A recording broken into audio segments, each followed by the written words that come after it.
Hello friends, I am राखी सिंह। इस study with राखी सिंह में आपका स्वागत है। आज हम पढ़ने जा रहे हैं हिंदी व्याकरण का एक इम्पोर्टेंट टॉपिक वो इम्पोर्टेंट ही नहीं, वो आपके सभी एग्जाम में आता है। वो आपके किस किस एग्जाम में आता है? जिस एग्जाम में आपकी सामान्य हिंदी आती है, चाहे फिर वो 9 to 12 का एग्जाम हो आपका या फिर आपका कॉम्पिटिटिव एग्जाम हो, उसमें आपका संधि का टॉपिक जरूर आता है। और संधि का टॉपिक पढ़ने से पहले हमें और कौन कौन से टॉपिक पढ़ने होते हैं, क्योंकि हम जब कोई भी टॉपिक पढ़ते हैं उसे एक चेन वाइज पढ़ते हैं कि यदि हमें उसके पहले का टॉपिक आता होगा तब हमें दूसरा टॉपिक अच्छे से समझ आएगा।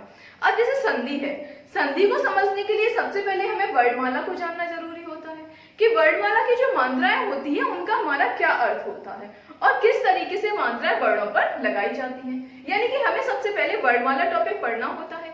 जो भी स्टूडेंट आज न्यू ज्वाइन हुआ है वह डिस्क्रिप्शन में लिंक दी गई है, वहां से जाके आप वर्णमाला टॉपिक को पढ़ सकते हैं।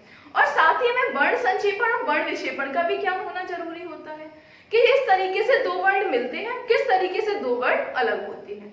और संधि समझने के लिए हमें किस चीज का जानना जरूरी होता है? संधि समझने के लिए हम उसके सार्थक शब्दों को जानना जरूरी होता है कि जैसे हम कोई शब्द लिख रहे हैं तो ये सार्थक या फिर शुद्ध शब्द किस तरीके से लिखा जाता है। जैसे कि हम इसका एक उदाहरण लेते हैं। उदाहरण है हमारा विद्यार्थी।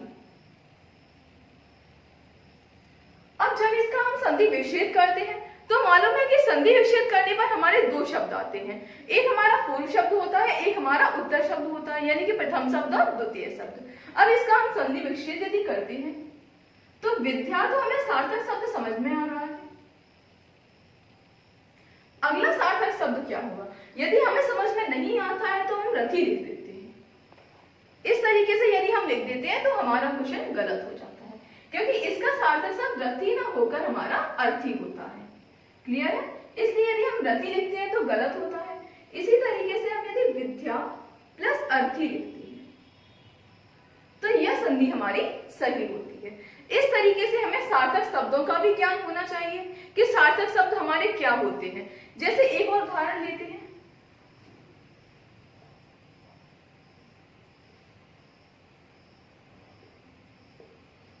भोजनालय। भोजनालय का यदि हम संधि विच्छेद करते हैं तो इसमें हमें भोजना सही शब्द लग रहा है या फिर भोजन सही शब्द लग रहा है, क्योंकि काफी स्टूडेंट होते हैं वो लगता है उन्हें कि इसके साथ मात्रा लगी है तो ये इसी के साथ रहेगी, परंतु हमारा सार्थक शब्द क्या है? सार्थक शब्द हमारा भोजन है, इसीलिए हम पहला शब्द भोजन लिखेंगे। यहां तक हम लिख चुके हैं भोजन। अब आपको लग रहा होगा कि एक अ की मात्रा है, ला है और या है। अब इसे हम किस तरीके से लिखेंगे? यदि हम इसे अलय लिख देते हैं तो यह हमारा गलत हो जाता है, क्योंकि अलय ना होकर यह हमारा आलय, आगर या ग्रह निकेत होता है। यह हमारा घर का पर्यायवाची है, इसे हम अलय ना लिख के आलय लिखते हैं। भोजन प्लस आलय, यह हमारा सही संधि विच्छेद होता है। इस तरीके से भोजन प्लस आलय यानी कि भोजनालय। यदि हमें संधि के सही शब्दों का ज्ञान होगा तभी हम संधि का विच्छेद कर पाएंगे। अब हमें इसमें और क्या देखना होता है, और हम देखते हैं संधि का उदाहरण। सही संधि का सूत्र देखते हैं कि संधि हमारी किस तरीके से टूटती है। जैसे कि कोई संधि है, अभी उदाहरण दिया गया था विद्यार्थी, चलो वही उदाहरण ले लेते हैं। इसका हमें संधि विच्छेद का सूत्र देखना होता है, यानी कि विद्या प्लस अर्थी। विद्या प्लस अर्थी बराबर विद्यार्थी हमारा किस तरीके से बना? विद्या प्लस अर्थी इक्वल टू विद्यार्थी। यह किस तरीके से हुआ? अब इसमें हमें किस चीज का ध्यान होना जरूरी होता है? जैसे कि हमारा प्रथम शब्द है तो प्रथम शब्द का अंतिम वर्ण। अब प्रथम शब्द का अंतिम वर्ण इसमें क्या है? यदि प्रथम शब्द का अंतिम वर्ण कोई मात्रा है तो हम उस मात्रा को लेते हैं, यानी कि स्वर को लेते हैं। इसका आप फॉर्मूला लिख लीजिए।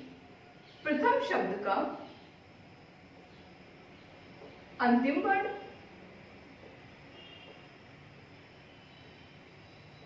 प्लस द्वितीय शब्द का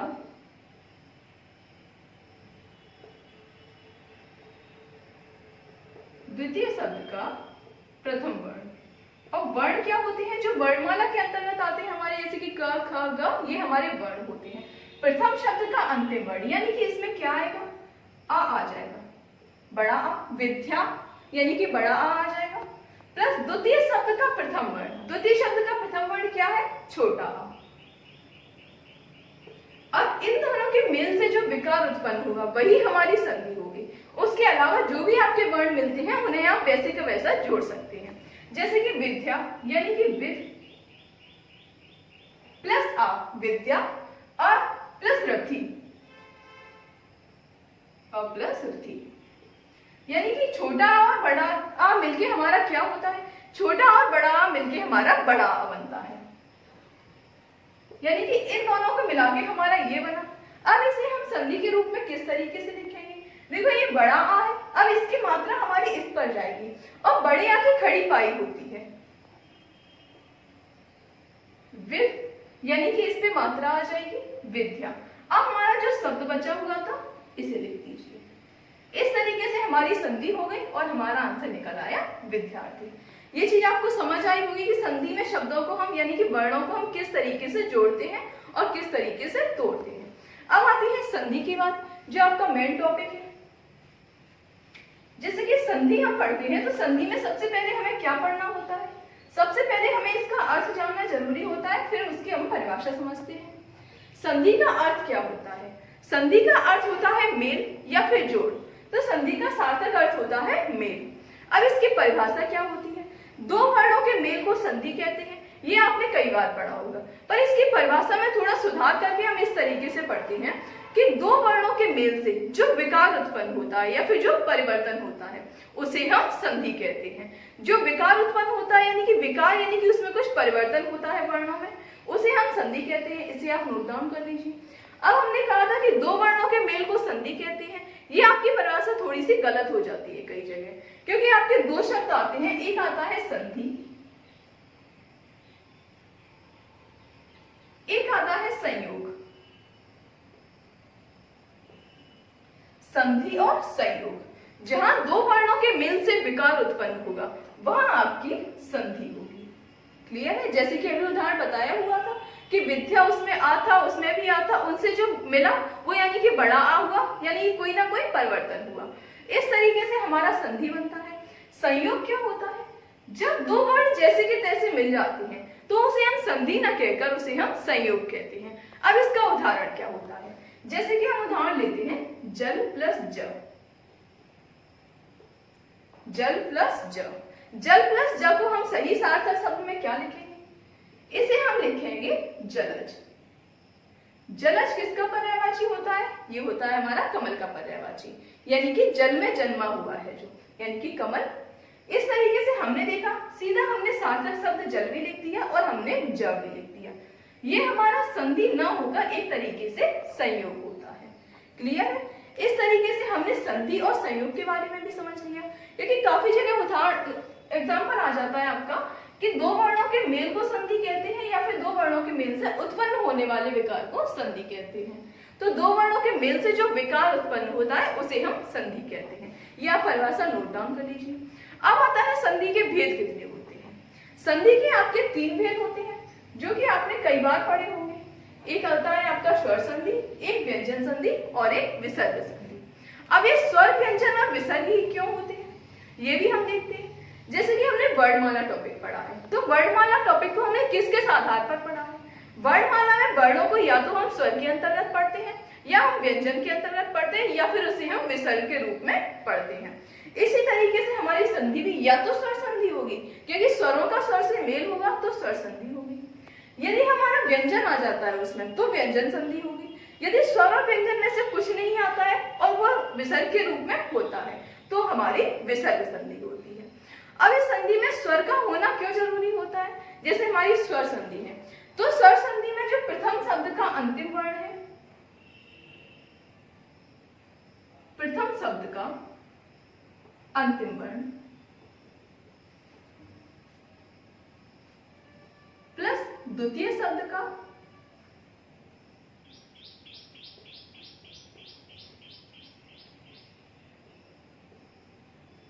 प्रथम वर्ण। ये पहले बता दिया गया था कि ये क्या होते हैं, कि प्रथम शब्द का अंतिम वर्ण ये भी हमारा स्वर होना चाहिए और द्वितीय शब्द का प्रथम वर्ण ये भी हमारा स्वर ही होना चाहिए। जब इस तरीके से मेल होता है तो वह हमारी स्वर संधि होती है। अब स्वर संधि में हमारे प्रकार आते हैं कि मेल या परिवर्तन किस तरीके से होता है। इसीलिए परिवर्तन के आधार पर स्वर संधियां हमारी 5 प्रकार की होती हैं। 5 प्रकार कौन कौन से हैं? दीर्घ स्वर संधि, गुण स्वर संधि, वृद्धि स्वर संधि, यण स्वर संधि और अयादी स्वर संधि। अब देखते हैं हम दीर्घ स्वर संधि के बारे में, क्योंकि हमने संधियों के बारे में समझ लिया, स्वर संधि क्या होती है, व्यंजन क्या होती है और विसर्ग क्या होती है। अब हमें डिटेल संधि में भी दीर्घ, गुण, वृद्धि, यण, अयादी इन सभी को पढ़ना है। इस तरीके से हम देखते हैं दीर्घ स्वर संधि क्या होती है।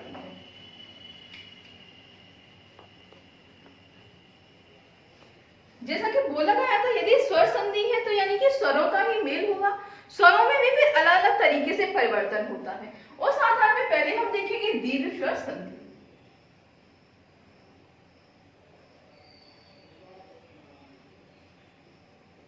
जैसा कि नाम है दीर्घ स्वर संधि, यानी कि इसमें कौन कौन से वर्णमाला में स्वर होते हैं जो दीर्घ होते हैं।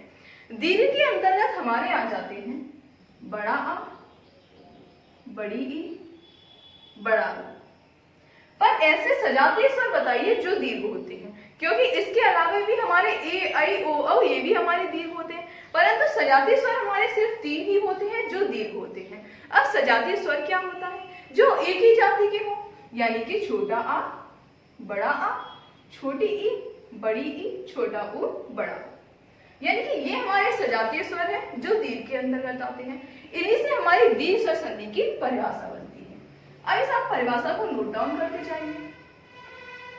यदि छोटा आ बड़ा आ, यदि छोटा आ बड़ा आ, कोमा छोटी ई बड़ी ई, कोमा छोटा ऊ बड़ा ऊ का मेल क्रमशः इसी तरीके से छोटा आ बड़ा आ,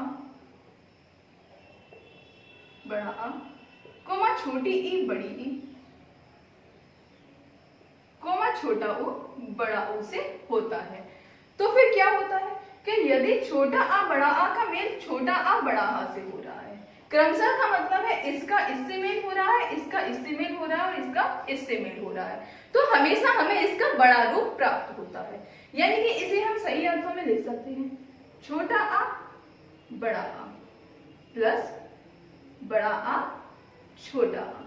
चाहे छोटे आ का छोटे आ से मेल हो, चाहे छोटे आ का बड़े आ से मेल हो, हमेशा हमारा बड़ा रूप प्राप्त होता है। क्लियर है? इसे हम इस तरीके से भी कह सकते हैं छोटा आ प्लस छोटा आ, बड़ा आ प्लस बड़ा आ, छोटा आ प्लस बड़ा आ, बड़ा आ प्लस छोटा आ।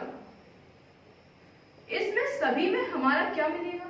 इन सभी की यदि संधि होती है तो हमेशा हमें बड़ा रूप प्राप्त होता है। इसी तरीके से हमारा छोटी ई प्लस बड़ी ई, या तो छोटी ई और छोटी ई जुड़े या फिर छोटी ई और बड़ी ई जुड़े, तो फिर हमें बड़ी ई ही प्राप्त होती है। इसी तरीके से यहाँ बड़ा आ, बड़ा आ, बड़ा आ और बड़ा आ। आप इसको अगले तरीके से भी लिख सकते हैं, जैसे छोटी ई बड़ी ई है, इसे आप इस तरीके से भी लिख सकते हैं। इसे आप साथ में नोट डाउन करते जाइए।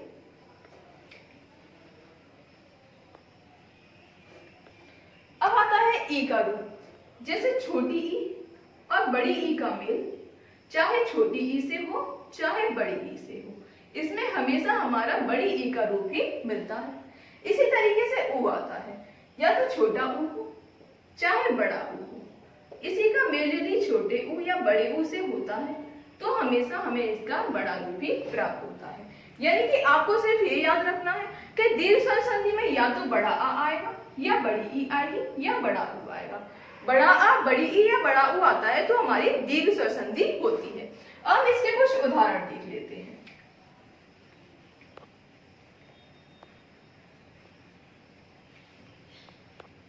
जैसे कि हमारा पहला उदाहरण है हिमालय।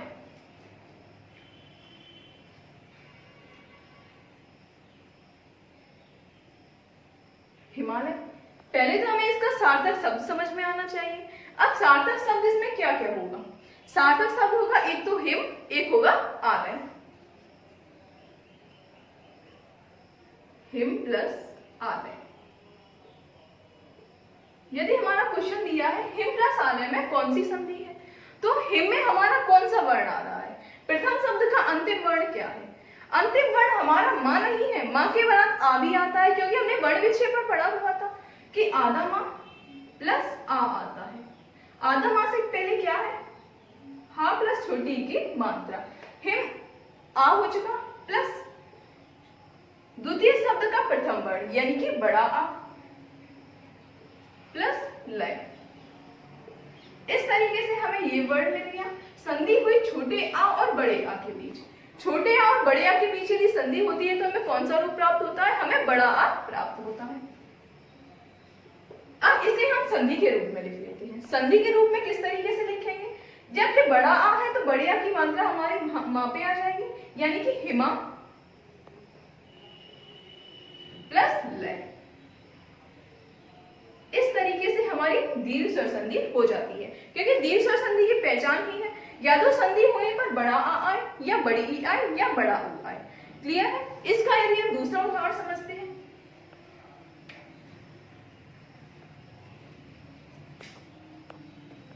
जैसे कि हमारा दूसरा उदाहरण है द्रोणाचार्य।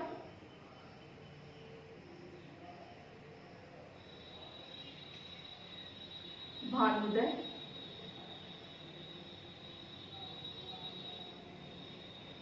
दैत्यारी। क्योंकि संधि को हम जोड़ना तो समझ गए, अब संधि का विच्छेद हम किस तरीके से करेंगे। द्रोणाचार्य का यदि हम संधि विच्छेद करते हैं तो इसमें कौन सी संधि होती है, जैसे इसका सार्थक शब्द होता है द्रोण प्लस आचार्य। द्रोण धन आचार्य। द्रोण से हमारा आ मिलता है, आचार्य से हमारा बड़ा आ मिलता है। अब इधर देखा हमने द्रोण आधा ना प्लस अ प्लस बड़ा आ प्लस चार्य। यदि हम इन दोनों को मिलाते हैं तो हमें बड़ा रूप प्राप्त होता है, जैसा कि बोला गया था बड़ा आ। तो ये जो आ है इसकी मात्रा हमारी ऋणा पे चढ़ेगी, यानी कि द्रोणा प्लस चार्य।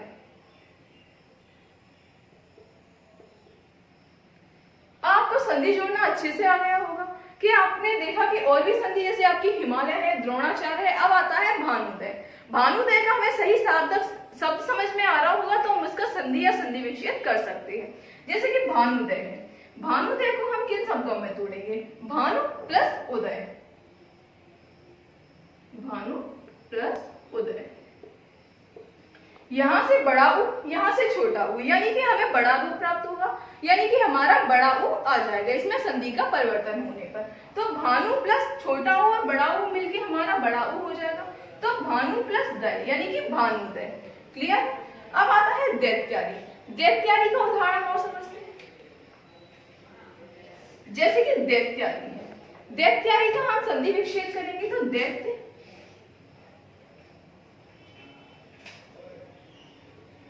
प्लस अरि। दैत्य में छोटा आ, अरि में छोटा आ, इन दोनों से मिलके हमारा बड़ा आ हो जाता है। इसलिए हमने देखा कि दैत्य आधा था, ये हो गया था दैत्य आधा या प्लस बड़ा आ प्लस री। अब इनको हम यदि जोड़ते हैं तो बड़े आ की मात्रा या पे आ जाएगी, यानी कि दैत्यारी।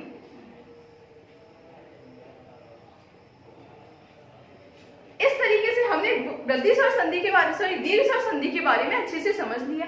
साथ ही आप उसकी पहचान को भी नोट डाउन करते जाइए और आपके जो भी उदाहरण है बुक्स में से आप वो उदाहरण भी लगाते जाइए। साथ ही किसी स्टूडेंट को यदि डाउट होता है तो वो कमेंट सेक्शन में पूछ सकता है। यदि वीडियो अच्छा लगा हो तो वीडियो को लाइक और चैनल को सब्सक्राइब करना मत भूलिए। Thanks for watching.